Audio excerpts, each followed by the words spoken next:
This is Sarah Stewart Holland. And this is Beth Silvers. Thank you for joining us for Pantsuit Politics.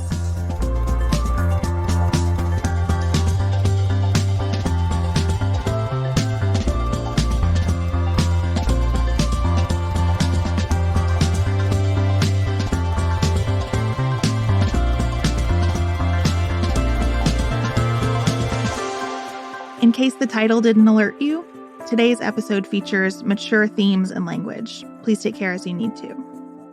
While I was on my June sabbatical, we got an email that had our team saying yes out loud. The pitch came from Old Pros, a non-profit media organization working to change the status of sex workers in society.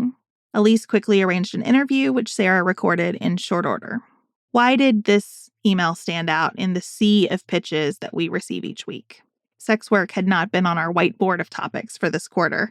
I think it's because we see sex and our attitudes about sex at the root of many, if not most, of our major controversies. You can't have a real conversation about abortion without talking about sex. And just a quick shout out here to Ohio voters for getting to the polls in August in order to keep the rules the same for their November abortion initiative.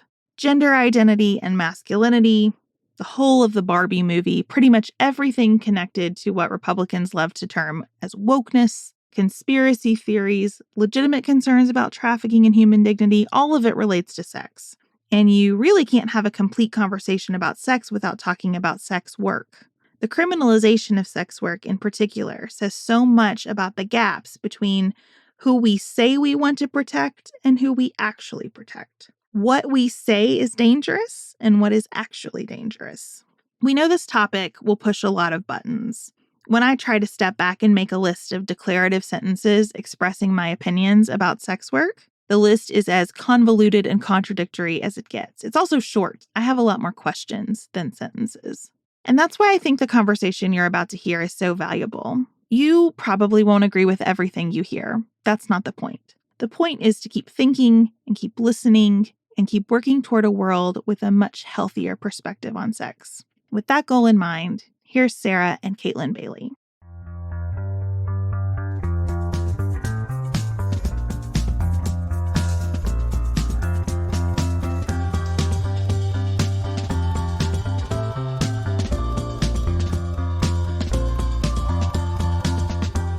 Kaytlin Bailey is a sex worker rights advocate, comedian, and writer. She is the founder and executive director of Old Pros, a nonprofit media organization creating conditions to change the status of sex workers in society. And she hosts the Oldest Profession podcast. Kaytlin, welcome to Pantsuit Politics. Thank you so much for having me. I'm so glad you're here. Can I tell you something really weird but relevant about Pantsuit Politics? Sure. Okay. So if you were to log on to the backside of pantsuitpoliticsshow.com, our website, you would find that pretty consistently in the top 5 pages on our podcast is a page called Strippers versus Prostitutes, a comparison. It is a term paper I wrote 20 plus years ago. Wow. That I referenced on a show in 2016 and that we then posted the text of, and it just gets consistent traffic, which I just think goes to show that there are so many questions about sex work that don't go answered, that don't go discussed. And the fact that this weird 20-plus-year-old term paper I wrote gets so much traffic is proof of that. Yeah, I absolutely think that there's an appetite for more information about sex worker rights, sex worker politics, and what we focus on, which is sex worker history. Yeah, I think that's so true. Now, I'm intrigued. When I was reading your bio, you describe yourself as coming out as a sex worker in 2015. I love that language. Tell me more about that. Thank you. Yeah, I mean, the shame and stigma around sex work, I think, is deeply connected to the LGBTQ plus movement. Sex workers have always been a part of that movement. You know, the shot glass heard round the world that was thrown by Marsha P. Johnson that started the Stonewall riots, that was led by sex workers. Same with Compton's cafeteria, which predates Stonewall by a few years. And the, sex workers and members of the queer community have always shared spaces and a shared stigma and rights that threaten one of us, right? Whether you're talking about trans kids, whether you're talking about censorship on porn or erotic materials or access to basic reproductive health care or information, medically accurate sex ed, we are all in this together. So I had to, in order to take on the public role that I have through Old Pros and telling my story as a sex worker, I needed to go through a coming out process, which I think, like for many folks, started with me telling strangers and, lower stakes folks, and eventually led up to me coming out to my family, which was especially challenging with my dad, who, spent 30 years in the Army. He was a Green Beret, and we loved each other very much and have a lot of respect for each other. And I knew that so much of his identity as a good dad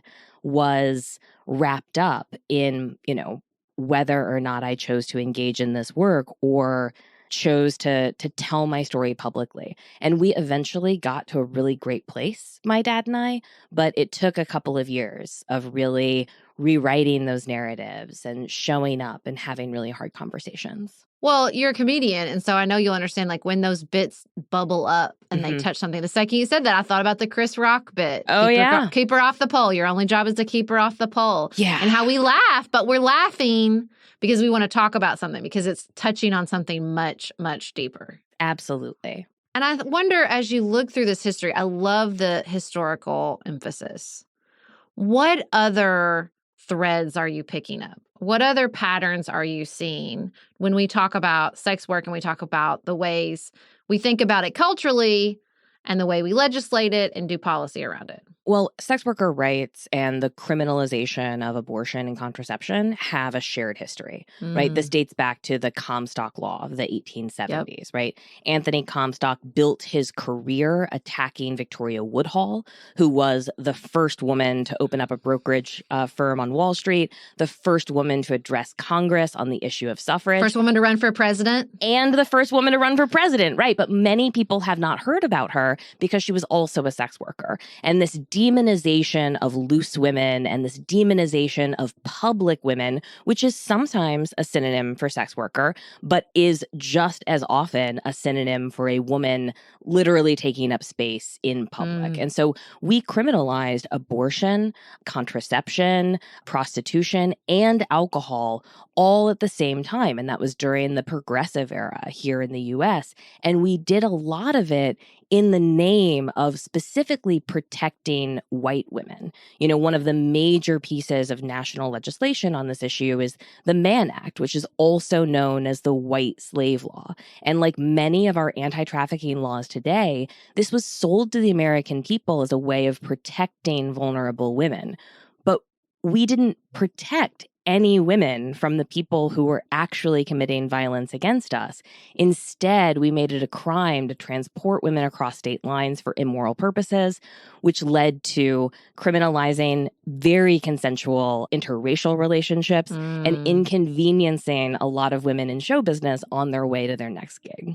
We talked about this. We had Monique Melton on, who's a Black influencer who went viral during the George Floyd protest and that sort of moment in American history. And I said, what happened there reminds me of that time in the progressive era, where it's like, you want to argue, like, give us voting rights, give us more rights because we're like morally better. But that shit is a trap.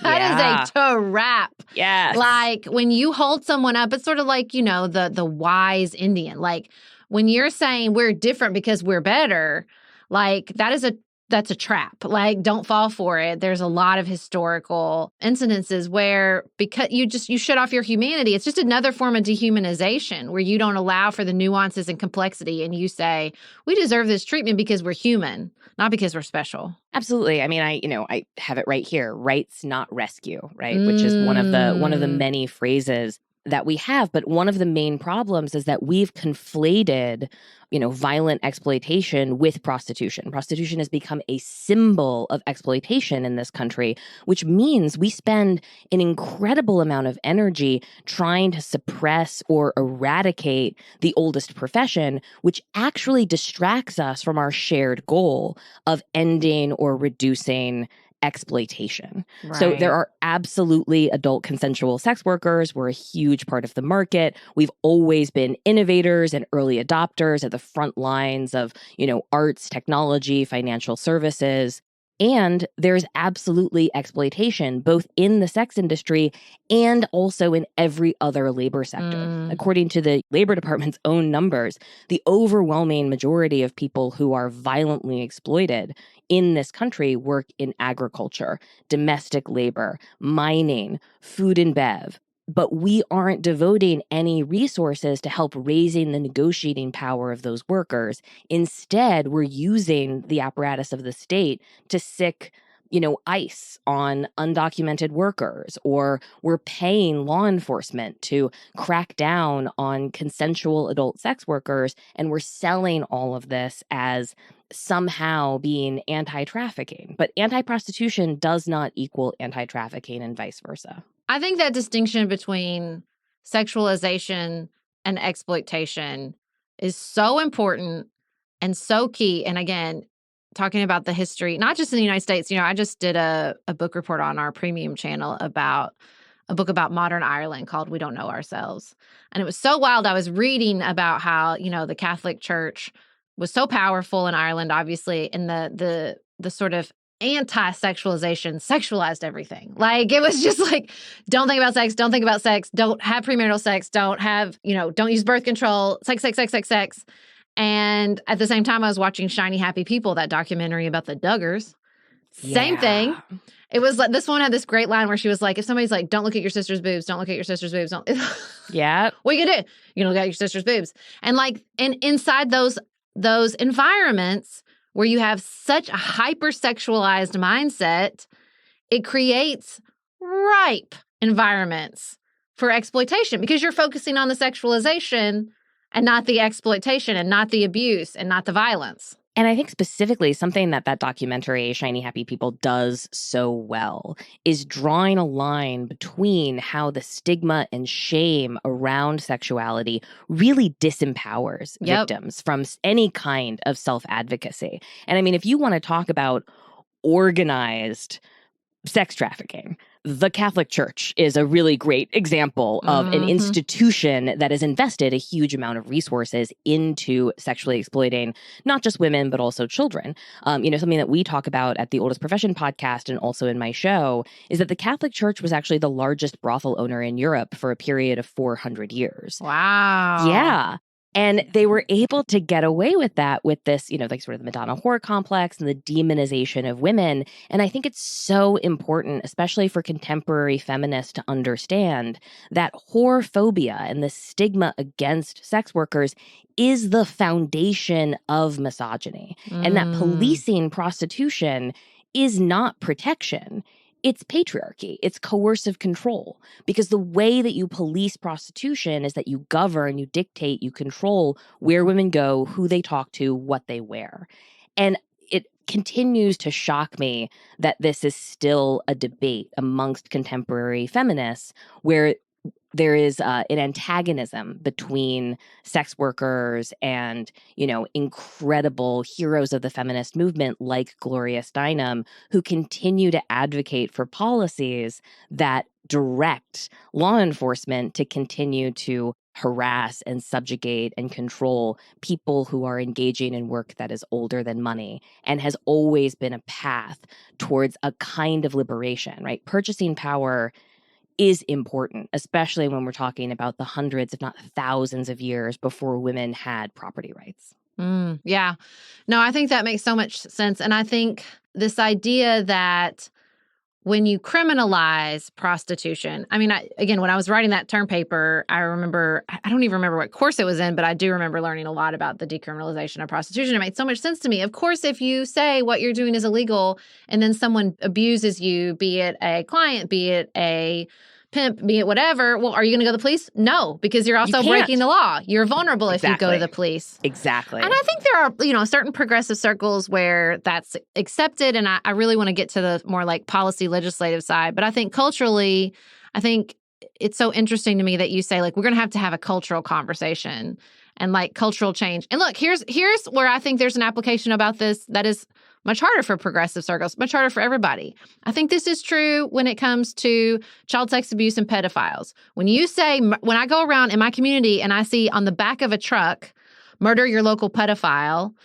does that create an environment where someone can report something problematic, or if they see something with their family members, they feel comfortable going to the police, or they feel comfortable saying, I'm having these thoughts? Of course not. Like, of course they don't feel comfortable saying that. You create this, when you put it in the dark, you are ripe for exploitation. Especially in an environment where we are, again, increasingly conflating, right? Yep. Visibly queer folks, right? Yep. Trans folks with pedophilia and sexual exploitation. And that is a very old story, and it is deeply connected to the history of sex worker rights and moving towards a future where we can share our wisdom and participate in the communities that we're already a part of. And I think it's just important to articulate, too. Like, it's not like we're going to get to some utopia where sex and exploitation and violence, I don't want to say are connected, but are tied up. It's a deeply vulnerable act. There's a lot going on there. How do you make sense of that? Like, Sure. We're not trying to get somewhere where we fix it and there's no longer violence and exploitation tied up with matters of sex. So how do you piece that apart in your own mind? Well, we know that decriminalization of sex work is the only policy that reduces violence. And the reason that is because it increases the negotiating power of providers. And this isn't just me saying this. This is backed up by the World Health Organization, Amnesty International, human rights organizations around the world. We've implemented a lot of policies.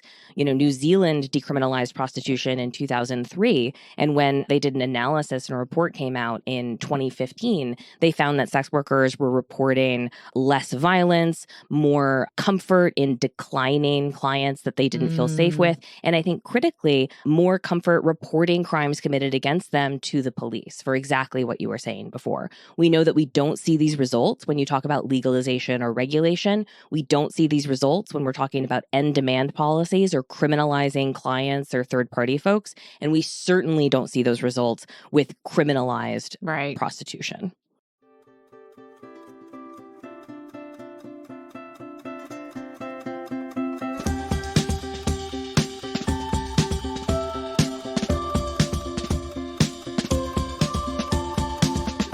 It seems like to have the cultural conversation, you have to tease apart this sense of like the reality. We're not telling you we're creating a utopia because then people don't believe you. But also, I think there's a deep sense with sex, even though we've come so far in so many areas, LGBTQ rights, facing the sexual abuse in the Catholic Church, all these things, to tell people like it doesn't have to be like that way. Like there's this sense of intractability, I think, sometimes when you talk about our sexual culture. When I'm talking to, my fellow progressives, folks that have spent a lot of time in reproductive justice, or, I cut my teeth as a political advocate, as an abortion rights advocate. And so I think that there's a distinction between being pro-abortion and pro-choice. And you can recognize that this is a difficult personal decision while also recognizing that criminalizing abortion doesn't make it go away. It only makes it less safe. And the same can be said for prostitution policy, right? Yep. People engage in sex work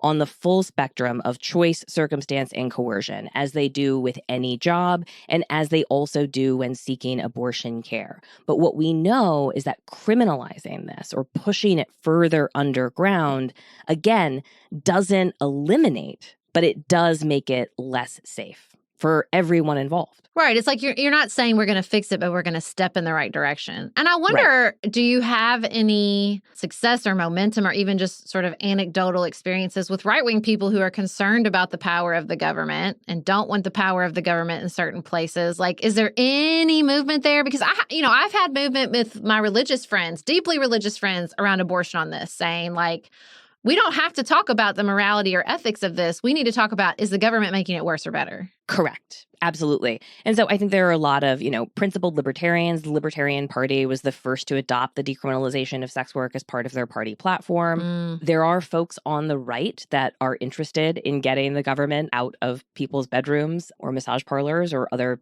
private spaces. But this is really a bipartisan issue.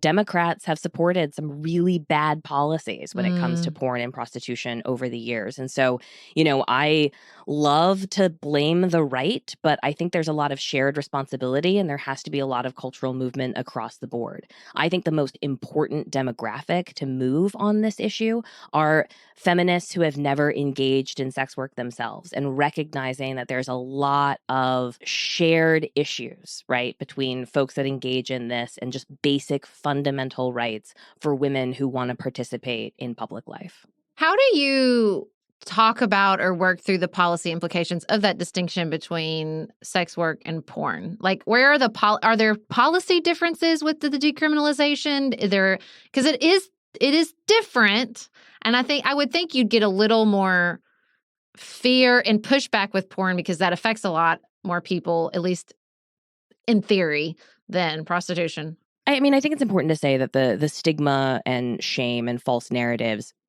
is shared, right? Sex work is a really broad umbrella term that includes, porn performers, content creators, legal strippers, criminalized full service providers, dominatrixes, phone sex operators. I want to include Hooters waitresses because we're trying to, build a big tent. Anyone that exchanges any kind of erotic labor, right, for money or something of value, which is a really broad and expansive thing, right? And this is something that predates us as a species, right? This is literally older than money.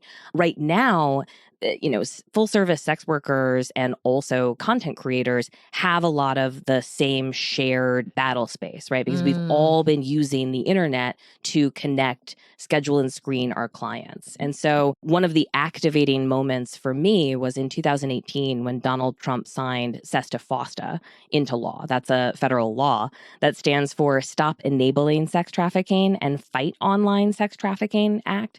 This is when Backpage was seized by the FBI, Craigslist Erotic Services went away, and all of the platforms that sex workers had been using to safely schedule and screen our clients, right? This was, if you want to talk about cutting pimps or potentially abusive third-party folks out of the equation. Yeah, it was like decentralizing. Exactly. These message boards and platforms were great for us. And so now content creators, even legal content creators, are facing very similar barriers with this conflation, right, of sexual expression with violent exploitation. So there are all of these laws that are now limiting, like Visa and MasterCard from processing on OnlyFans or porn sites. They're trying to make users or viewers of porn upload their ID, which, I would never encourage anyone to put themselves on a stigmatized list. Right. And so there's a lot of shared cultural fights, even if the sort of minutia of the different laws that we face are different.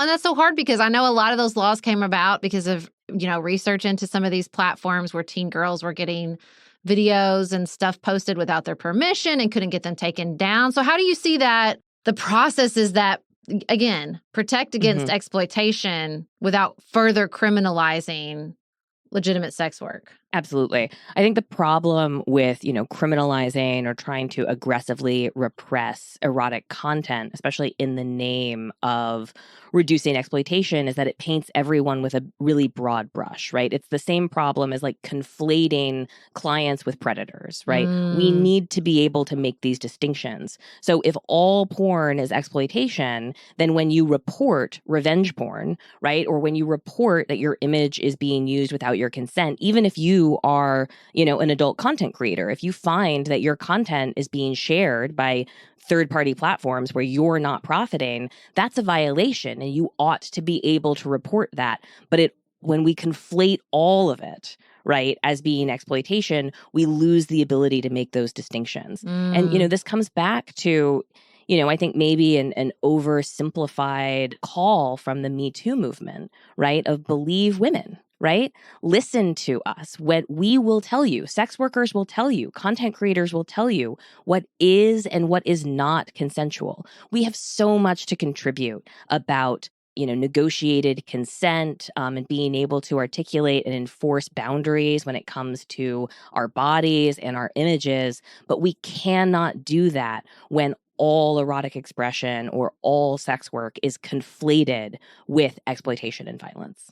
That's what happens, right? When you conflate everyone and call everyone a victim, then you're protecting them and not listening to them. And you're thinking you know best, and they're in a situation that doesn't know best, instead of saying, you don't have to start from scratch. They can tell you what they need. Like, they can empower it, but you have to like, that cultural conversation is the empowerment part. So tell me how you got to I love the stand-up comedian aspect of this and the historical educational aspect of this. So how did you come to see that as such an important part of the process? Where shall I begin? So, working as a stand-up comedian, I obviously have very strong feelings about freedom of expression and being an active agent in my own life.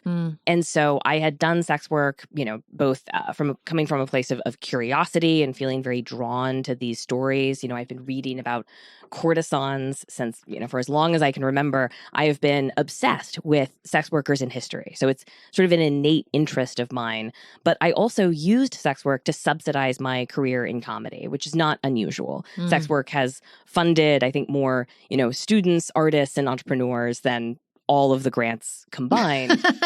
But when Sesta Fosta passed in 2018, and I went to my fellow mostly male comedians, when I felt like this was an existential threat to freedom of expression on the internet, I was met with a lot of blank stares. People were not making that connection. I think because of, some misogyny that was very much present in that community, and not seeing women, or especially sex workers, as people. But, that was sort of an activating moment for me. I became the, founding director of communications for Decriminalize Sex Work, which is a national advocacy organization pursuing a state-by-state strategy to try to decriminalize sex work. And they're doing great work in 11 states across the country. But ultimately, I left that organization to start Old Pros, because after speaking with legislators for, 2+ years, it became very clear to me that we are not going to get good policy change on this issue until we really invest in narrative and cultural change. Legislators are terrified of their own constituents when it comes to this issue, and I think it's really important for us to change the story about sex work. It's a necessary step to changing laws and ultimately the legal status of sex workers in our communities. And it's not like you can ignore it. It's a very popular subject matter in pop culture. If you just pretend like it doesn't exist, then that's what's filling the space. Well, then now that you're an expert, I have to ask you what you think are let's start with the worst portrayals of sex work in pop culture, like really famous ones that you think are truly terrible. Oh, goodness. I'm assuming Pretty Woman. Pretty Woman, I think, is bad for many reasons. I mean, it's an endearing story, right? Like, there's nobody that walks away from that movie exactly thinking that, Julia Roberts is the villain or victim in that story. But what you see in the first 20 minutes of that film is that she's just really bad at her job, actually. But that's why we're supposed to like her, right? Right. Exactly. Yeah. Right. Because if she was a good sex prostitute, worker, would she be a hero? Then we wouldn't root rescued. For. Exactly. Right. Exactly. Yes. I know that there have been several terrible documentaries that have been made about sex work. There is a really good one coming out called A Stroll. That's a history of sex work in the meatpacking district and the way that, the trans community really came together and provided a lot of mutual aid and support in a society that had effectively failed them. And I think that's a story that is really present in sex work, right? Whether you're talking about brothels or online communities, sex workers have been provided a lot of care to the communities that they're a part of. I love that. Yeah. Let me tell you, maybe it's because I came of age with Pretty Woman, and so this narrative was implanted in my mind. I've watched a lot of pop culture. When you said courtesans, I immediately thought of Harlots, which I think is a great Harlots show. Is great. So good, so well done. I think the way they tease apart the difference between sort of high culture. This is back in the I guess it's probably like the 1700s, and the sort of low income and the wars they have between each other. It's a very female focused show. I think it's great. I used to love I think it was only on for a couple seasons with Billie Piper, the Secret Diary of a Call Girl. I think that's the name of it. I thought that show There's also The Deuce, which yes, is very that's the one I was going to bring up Yes. next. I'm so glad you couldn't. I couldn't remember the name of it. I'm so glad you remembered it. I thought that show was. I mean, it's Maggie Gyllenhaal. I mean, she's not going to do a story about women in any profession without bringing this nuanced, complex performance. But I think that's you need that if you're going to change the conversation. These beautifully complicated, with some real depth portrayals of sex work are going to be essential. It makes it sad. The Secret Life of a Call Girl is set present day, but the other two are so past oriented. I think you'll need more sort of, we're not just trying to rewrite history. We're trying to tell you right now that the present is different than you think it is. Yes, absolutely. I think that's so important. So tell us where, though, the legislative fight is right now.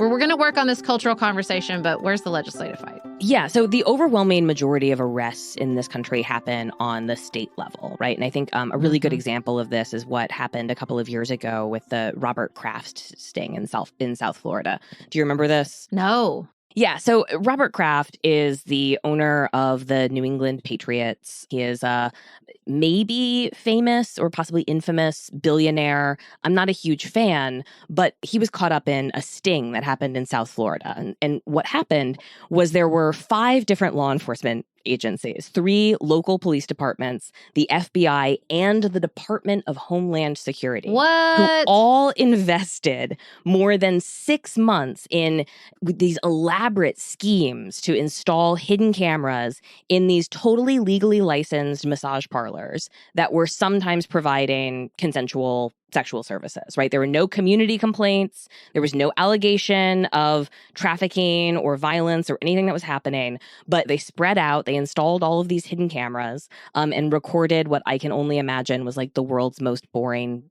And as a culmination of that investigation, they descended on, I think it was 4 or 5 massage parlors and arrested all of these men. I think it was 200 men and then 19 women. And they threw themselves press conferences and they sold this narrative to the American people that they had rescued these sex slaves from this international sex trafficking ring.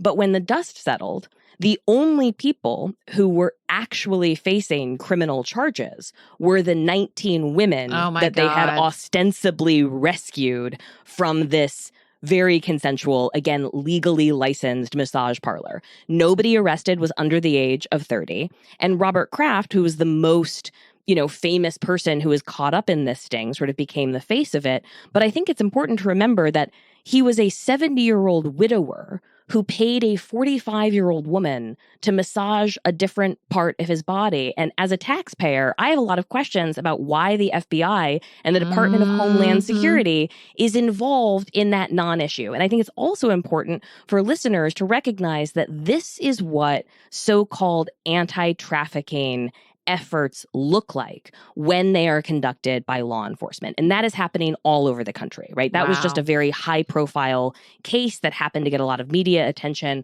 but these stings are happening everywhere, right? You have law enforcement officers that are effectively LARPing, right, as providers or potential clients, and they're arresting people for engaging in consensual adult sex work and selling that, right, to their local communities and tapping into this big, sort of pile of anti-trafficking money that is very aggressively committed to the false, conflation between sex work and violent exploitation. So that's what most arrests look like. There are also some really bad federal laws. The first federal anti-prostitution law is also our first federal anti-immigration law. That's the Page Act of 1870, which criminalized the racist term Mongolian women from immigrating to the U.S. for immoral purposes. We see that language repeated again with the 1910 Mann Act or the White Slave Law, which made it a crime to transport women across state lines for immoral purposes. And then today's version of that is the Sesta-Fosta Law that, Donald Trump signed into law, effectively trying to erase the oldest profession from the internet that we helped build. So there's a lot of federal repressive laws that make it difficult for folks to travel, makes it difficult.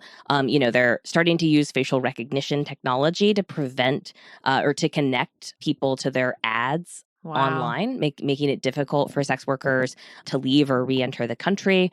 But again, most of the arrests are happening on a state level. There's a lot of movement. I don't know how policy nerdy you want to get here. Oh, good.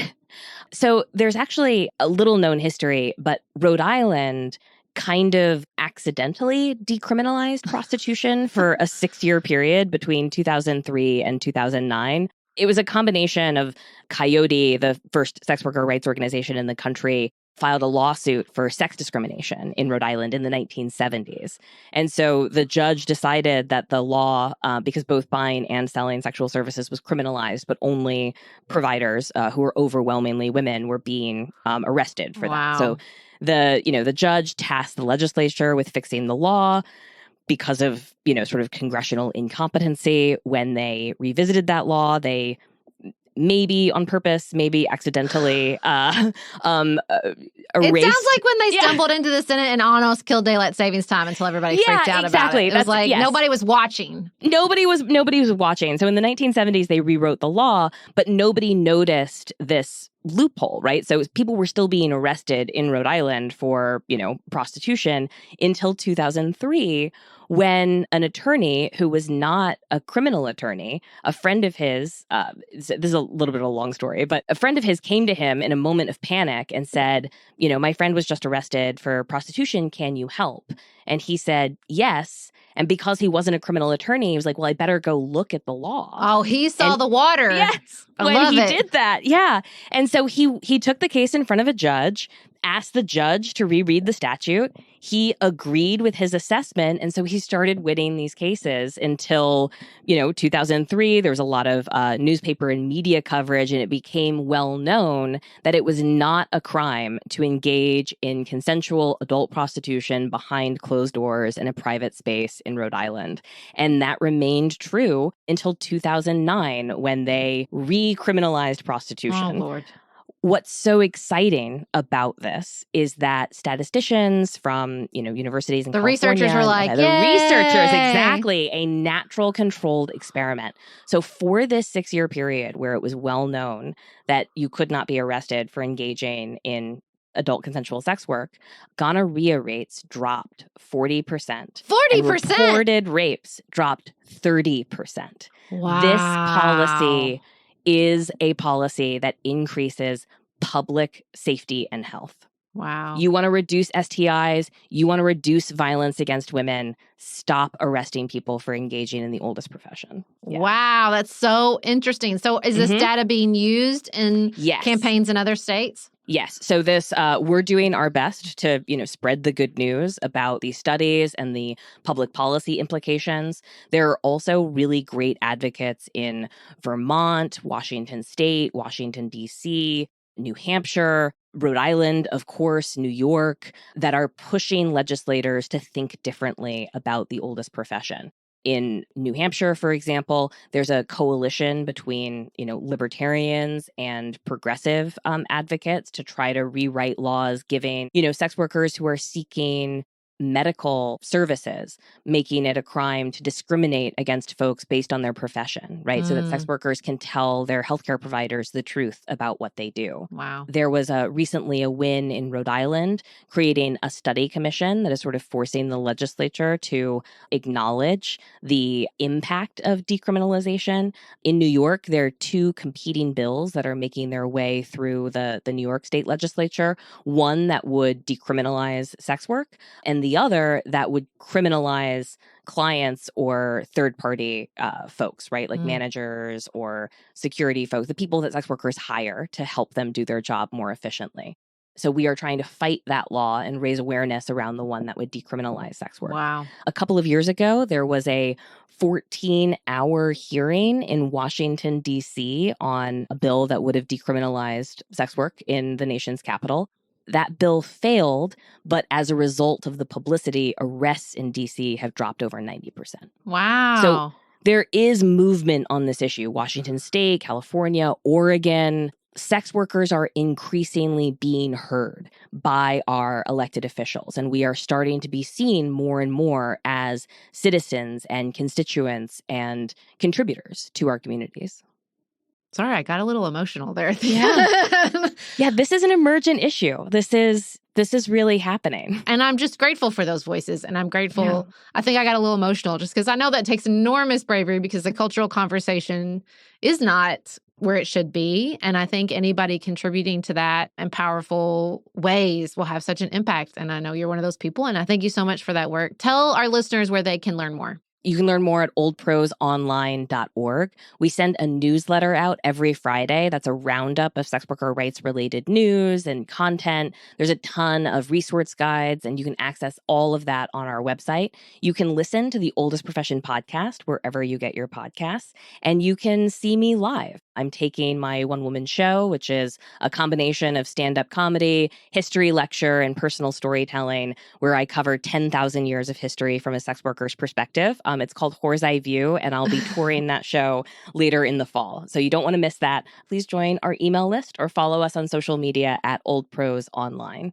And there is just one thing that I wanted to leave your listeners with. Please. Which is you do not have to be able to imagine yourself engaging in this work, right?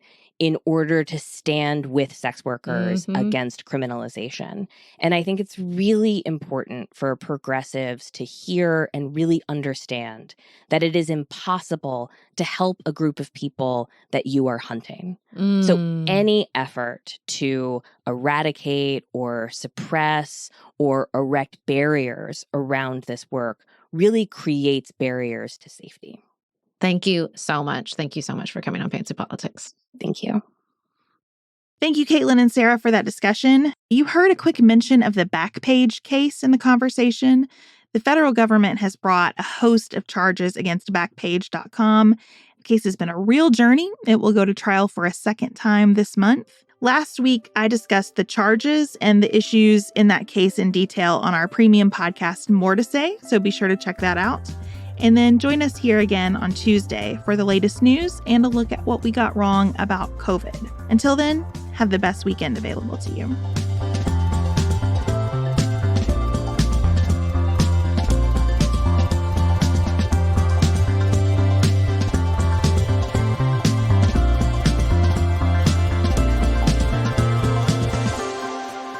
Pantsuit Politics is produced by Studio D Podcast Production. Elise Knapp is our managing director. Maggie Penton is our director of community engagement. Xander Singh is the composer of our theme music with inspiration from original work by Dante Lima. Our show is listener supported. Special thanks to our executive producers: Martha Brunitsky, Allie Edwards, Janice Elliott, Sarah Greenup, Julie Haller, Helen Handley, Tiffany Hassler, Emily Holiday, Katie Johnson, Katina Zuganellis-Kasling, Barry Kaufman, Molly Kors, Catherine Vollmer, Lori Ladow, Lily McClure, Linda Daniel, Emily Neasley, The Hutchins, Tawny Peterson, Tracy Putoff, Sarah Ralph, Jeremy Sequoia, Katie Steigers, Karen True, Annika Uvaline, Nick and Elisa Vallely, Amy Whited, Emily Helen Olson, Lee Shea McDonough, Morgan McHugh, Danny Osmond, Jen Ross, Sabrina Drago, Becca Dorval, Jeff Davis, Joshua Allen, Melinda Johnston,